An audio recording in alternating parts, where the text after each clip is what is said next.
ఇప్పుడు యేసుక్రీస్తులో ఉన్నటువంటి మర్మమును గురించి మనం చూద్దాం. ఇంతకు ఏం జరిగింది అనంటే, ఈ మందిరము, ఈ భూమి ఆకాశములు అనేటటువంటి దేవుని భవనము, ఆ భూమి ఆకాశములు అనేటటువంటి దేవుని భవనములో విరాజమానుడైనటువంటి దేవుడు, ఆయన నువ్వు నా ప్రతినిధివి, నువ్వు నా ప్రతిమవు, నువ్వు నా మూర్తివి, నువ్వు నా ప్రతిబింబానివి, వెళ్ళు రూల్ చెయ్యి అనంటే, మనము ఆయనను కాదన్నాం కాబట్టి దాసోహం అని ఈ లోక మర్యాదకు అయ్యాం.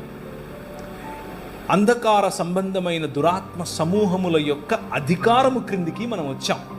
ఆ అంధకార సంబంధమైన దురాత్మల యొక్క అధికారము క్రింది నుంచి విడిపించటానికి మనకు మనిషే కావాలి, మనిషి రావాలి. దేవుడు మాత్రమే విడిపించగలిగినటువంటి, మనిషికిచ్చినటువంటి సామర్థ్యాన్ని కోల్పోయిన మనిషి ఇప్పుడు ఎలా తనను తాను విమోచించుకోగలడు అన్నటువంటి ఆలోచనలో ఉంటే, దేవుడు మన కోసం ఒక విమోచన కార్యాన్ని తలపెట్టాడు.